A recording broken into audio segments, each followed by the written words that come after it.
UP news Bareilly Sitarganj highway चौड़ीकरण परियोजना में 58.91 करोड़ रुपए की धांधली का खुलासा हुआ है। एनएचएआई की नामित agency SA infrastructure consultant private limited पर अलाइनमेंट लीक करने का आरोप है। 19 बाहरी लोगों ने पीलीभीत में प्रस्तावित हाईवे पर जमीनें खरीदकर टिन शेड आदि निर्माण करा लिए और अधिक मुआवजा हड़प लिया। जांच कमेटी की रिपोर्ट मंडलायुक्त को सौंप दी गई है। भेड़ियों के हमलों से बहराइच के 40 गांवों में दहशत का माहौल है। पिछले 3 महीनों में 10 लोगों की मौत हो चुकी है और 40 से अधिक लोग घायल हो चुके हैं।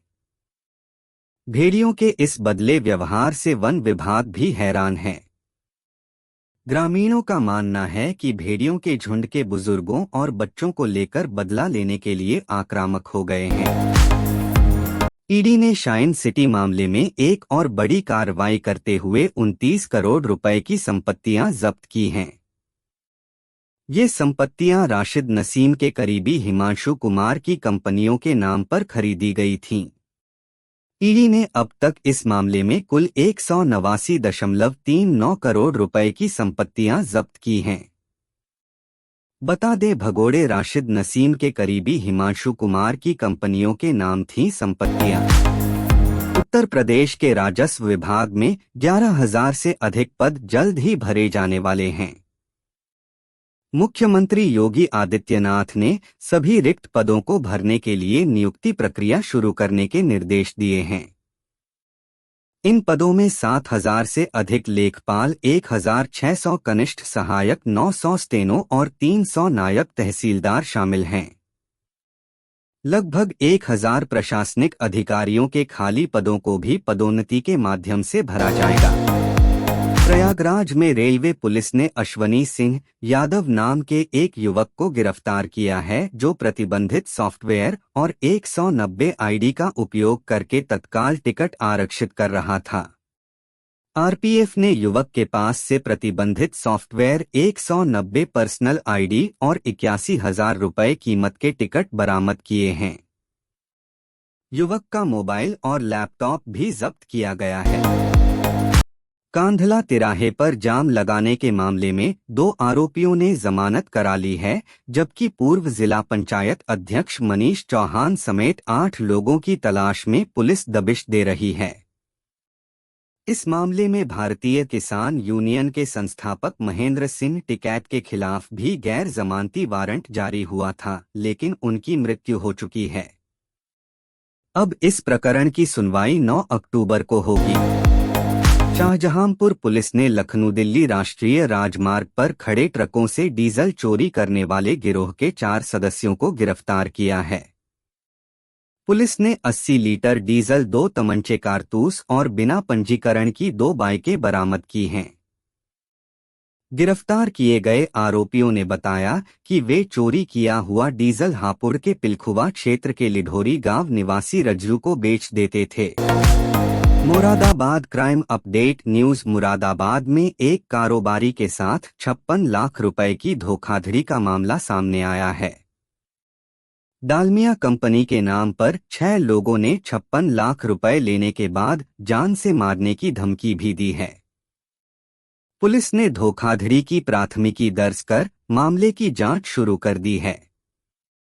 धांधली करने वाले ने खुद को कंपनी का चेयरमैन बताया था।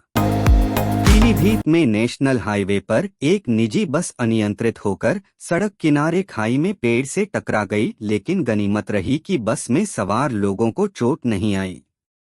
एक अन्य घटना में एक डीसीएम पर पेड़ की टहनी टूटकर गिरी, जिससे वाहन क्षतिग्रस्त हो गया और हाईवे पर यातायात थम गया।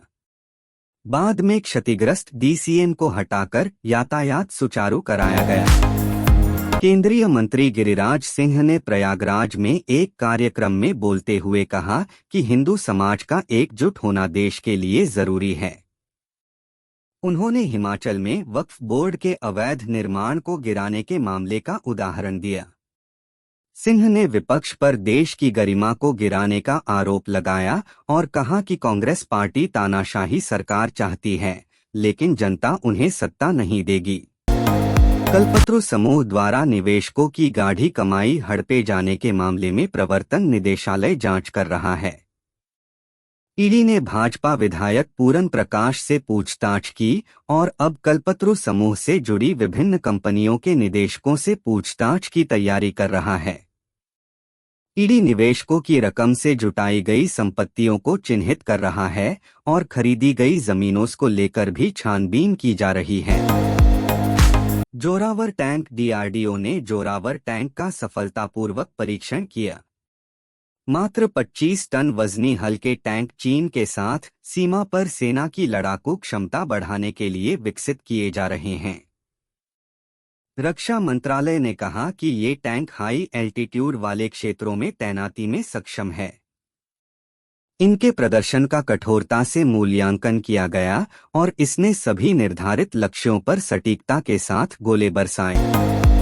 असम के मुख्यमंत्री हिमंत बिस्व शर्मा ने कहा कि शुक्रवार को मंत्रिमंडल ने ऑनलाइन ट्रेडिंग घोटाले के संबंध में दर्ज 32 मामलों को जांच के लिए सीबीआई को स्थानांतरित करने का फैसला किया है।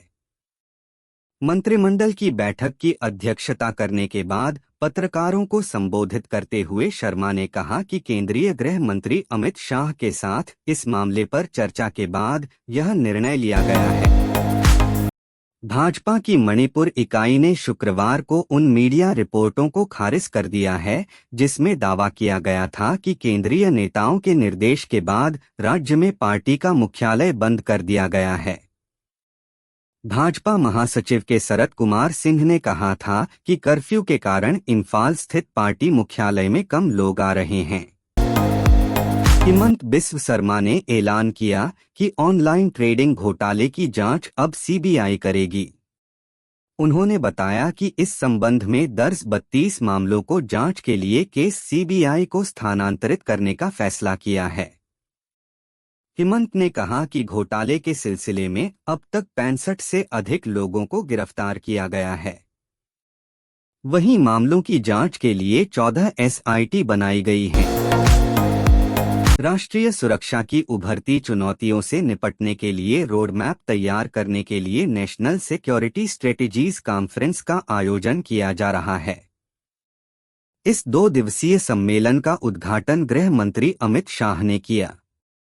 2 दिन तक फिजिकल और वर्चुअल दोनों मोड में चलने वाले सम्मेलन में 750 अधिकारी हिस्सा ले रहे हैं जो रोड मैप तैयार करने का काम करेंगे।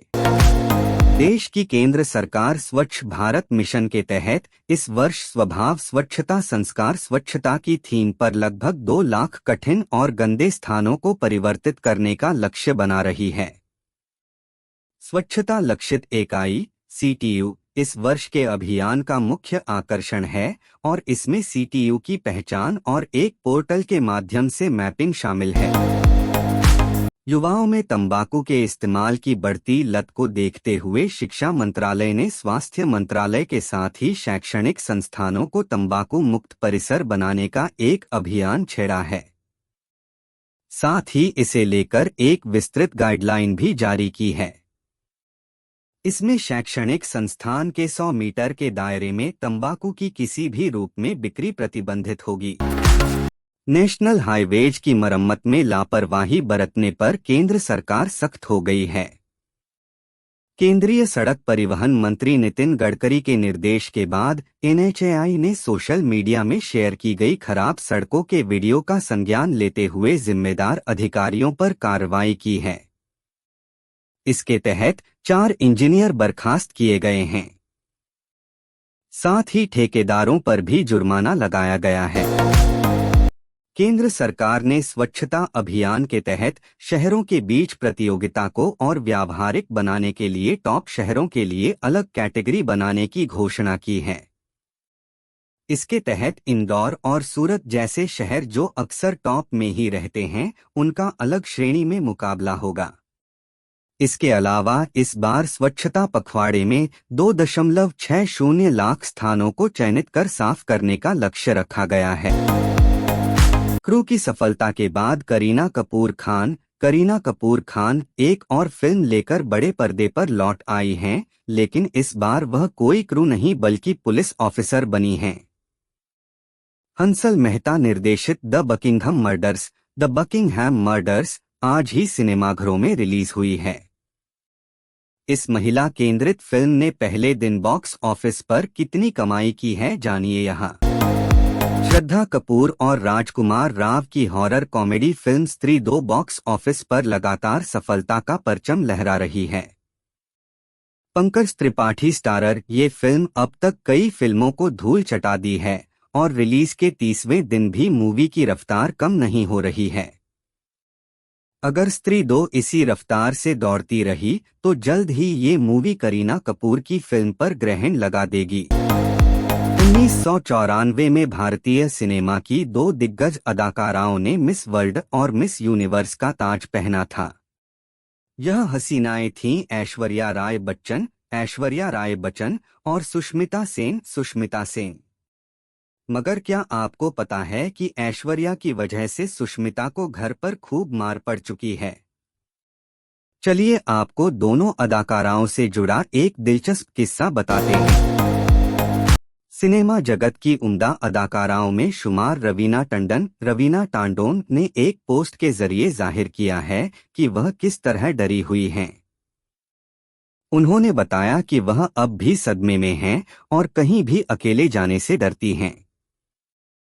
उन्होंने सोशल मीडिया पर एक पोस्ट के जरिए अपने दिल का हाल बयां किया है। जाने इस बारे में। सांवरिया और नीरजा जैसी फिल्मों को लेकर चर्चा में रही सोनम कपूर एक लंबे समय से लाइमलाइट से दूर हैं। फिल्मों से दूर सोनम फिलहाल अपने परिवार संग क्वालिटी टाइम बिता रही हैं। रिपोर्ट्स के मुताबिक एक्ट्रेस पति आनंद आहूजा और लाडले बेटे वायु के साथ लंदन शिफ्ट हो सकती हैं, जहां उनके ससुर ने एक बहुत महंगी प्रॉपर्टी खरीदी है। इंग versus AUS 2 NDT20 Australia cricket team इन दिनों इंग्लैंड के दौरे पर है। इस दौरान दोनों टीमों के बीच 3-0 मैचों की सीरीज खेली जा रही है। सोफिया गार्डन में खेले जा रहे दूसरे मुकाबले में इंग्लैंड ने टॉस जीतकर पहले गेंदबाजी करने का फैसला लिया। आज के मैच में ट्रेविस हेड ही कंगारू टीम की कमान संभाल रहे हैं। देश भर में इन दिनों गणेश उत्सव की धूम है। हर तरफ गणपति बप्पा मोरया के जयकारे गूंज रहे हैं। साल का यह समय भगवान गणेश को समर्पित है। यूं तो गणेश उत्सव पूरे देश में धूमधाम से मनाया जाता है, लेकिन महाराष्ट्र में इसका अलग ही रंग देखने को मिलता है।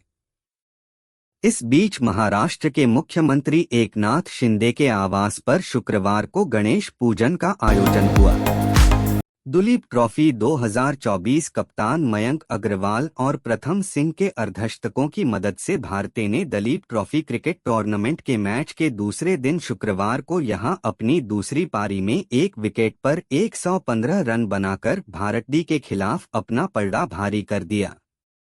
भारतीय ने अपनी पहली पारी में 290 रन बनाकर भारत को 183 रन पर समेट दिया था।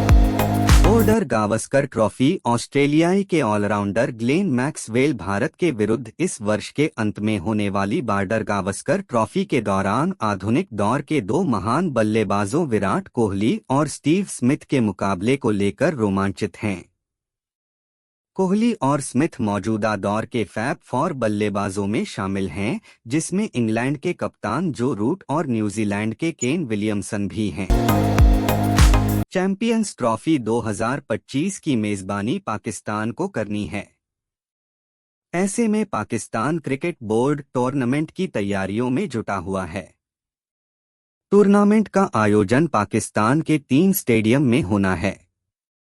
इससे पहले PCB अध्यक्ष मोहसिन नकवी ने गुरुवार को बताया कि पाकिस्तान क्रिकेट बोर्ड ने अगले साल होने वाली चैंपियंस ट्रॉफी से पहले लाहौर, कराची और रावलपिंडी में स्टेडियमों के नवीनीकरण के लिए 12.8 अरब रुपए आवंटित किए हैं।